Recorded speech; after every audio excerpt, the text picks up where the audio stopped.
All right, kind of excited for today. Yesterday, we were discussing a particular problem that arose out of my wife's Airbnb, or really my Airbnb and my wife's Airbnb, but she manages it. And there was a situation where our cleaner didn't do one of the tasks. Essentially, the outside of the building didn't get dealt with. And so when we came down and the guests were about to arrive, probably in about 4 hours, so there was enough time, it wasn't a big deal. It was like, oh, hang on, none of this has been dealt with. And I was discussing the options for my wife to take responsibility or to do nothing or how to deal with this. So our cleaner was there yesterday and I was like, hey, how do you know what to do? How do you make sure that you do this job? And it came out that my wife had just explained the work and said, hey, do this and do that and clean this and clean that. And she was like, yep, that's how I do it. And what came out was that there is no checklist, there is no documentation, there is no way of saying, yep, it all got done. And what was really interesting was a particular comment that she made that was, I often have to remember what we're running low on to text Emma to get her to get more. So just one of the issues is that, hey, where are the supplies at? Where's the toilet paper at? Where's the Weet-Bix at? Where's the whatever, the dishwashing tablets? Like all of these consumables that go into that Airbnb. And there is just a kind of a random thought process around, oh, wow, we're really low on dishwashing or we're low on garbage bags, whatever that is. There's no systematic way of going through and making sure that all of those things have been dealt with. And if they're low, well, first of all, what's that number where they're low so that you're not last minute going, oh my goodness, that was the last dishwasher tablet. That was the last toilet paper roll. That was the last whatever. And now there is a time challenge that we've got to recover that next supplies in a set time versus if it was like, okay, when the toilet paper gets to 5 or when the dishwasher tablets get to 10 or whatever the item is, the Weet-Bix get down to 5, that's the trigger to say, hey, we've got 3 days to get that next set of supplies. None of that is dealt with. So I chatted to her and I was like, look, would it help to have some of this stuff written down? And then she said a wonderful thing. She said, oh, the last job that I worked at had a laminated checklist. And I was like, great. How about that? How similar do you think most Airbnb cleaning jobs are? Like within 80%, let's go with Pareto principle, 80% of it's going to be the same. You know, like there's going to be the cleaning of the kitchen and the cleaning, making of the beds and the vacuuming the floors and the mop this and check the dishwasher and clean the barbecue. And all of these things are very similar between every Airbnb pretty much on the planet. Unless you're in the houseboat or unless you're in the tent or the caravan, whatever, fine. But if it's an actual house or a cottage or a flat or whatever, there are these tasks that have to be done. And she's like, I already got one. I'm like, yes, that's great. Could you bring it along? And she's like, yes. Now, what I want you to notice though, is that this is a laminated checklist. Now, what's the advantage of a laminated checklist? The advantage is, hey, it's super durable. This thing's going to survive pretty well. You could tick it off and know that the thing's been done and then rub it out. Next day, you're good to go. What's the downside? The downside is that if there are changes to the protocol, then you got to remember it. You got to remember it and go, oh, actually, I know it's written like that on the laminated thing, but that's out of date. And now you've got a trust problem. What do you trust? Do you trust your memory? Do you trust the checklist? Oh dear. So there's a downside to locking away a document that could potentially have change. And you might argue and say, look, in an Airbnb, the chances of it changing are pretty small, which is fine. But if you're going to do that, then we at least need enough repetitions of the cleaning process to go, okay, we now have this reasonably clear that this is the protocol. And then fine, you could go along and laminate it with a caveat that says, hey, if something significantly changes, we've got to redo the laminate. And that could be a message at the bottom. Otherwise, you've got that problem. Oh, actually, line 3 is not clean the bed because we got rid of the single bed, we put in a double, and that means it changed, or something like that. It's not a great example, but perhaps you get the idea that as things change, they need to be dealt with. The second issue was, how do we deal with the irregular jobs?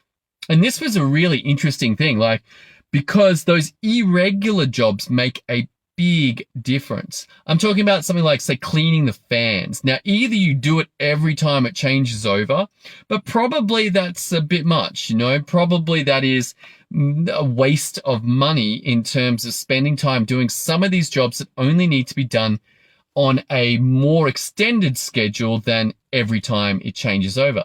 How do they get remembered? And this led to a second idea. It's like, okay, well, when are these jobs going to get done? So it's like maybe on the first of the month or the first clean after the first of the month, do all these monthly tasks. And the same with the quarterly tasks. But this also should be documented, perhaps on a second sheet. And then the last thing that came out of it was like, okay, well, what about these supplies?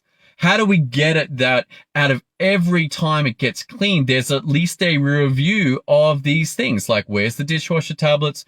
Where's even wine glasses? Then things that get broken. Like all of these things, the more that this is taken out of someone's head and actually documented, the cleaner the end result will be. Remember, yesterday's experience was that variable results are a consistent outcome. And that if I had these three documents, one with the regular clean that gets done every time there's a cleanup.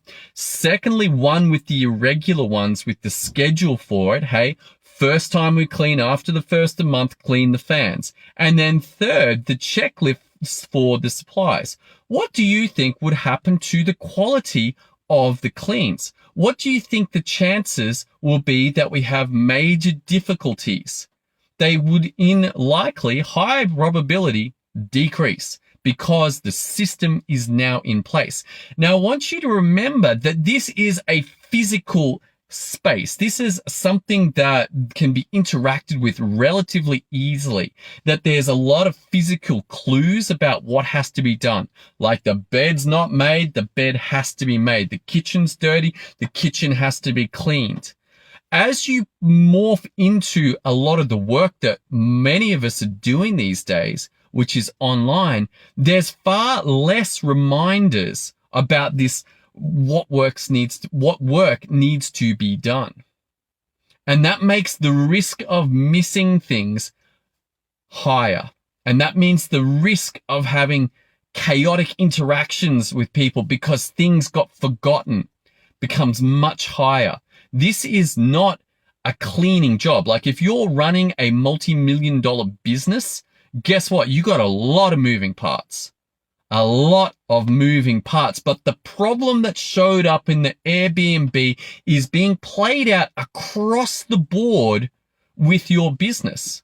And the cool thing is that this doesn't show up day one. This doesn't even show up for a while. You got to be good enough in your business to get to a stage where you can even have this problem. That to me is one of the beauties of this. Like it takes a while before you go, oh my goodness, we need systems and we need procedures. Why is this whole business falling apart when it was growing so well and then it hit this inflection point and suddenly chaos and expenses start going up, but profit comes down. And at that point, if you have not thought about systems and processes, then your life becomes about managing people. And that particularly has a high risk of one thing, and that is chaos. Things are not done to spec. Things are not done the same each time. And suddenly, as the strain of growth comes on and more people get added to the mix, it becomes more difficult because the work seems to increase. You got all of these moving parts. It's like, whoa, we're not coping. We're not coping here. We've got this happening and this happening. Let's hire someone else. But remember that if you have a people problem, putting more people into a people problem is not going to make it better.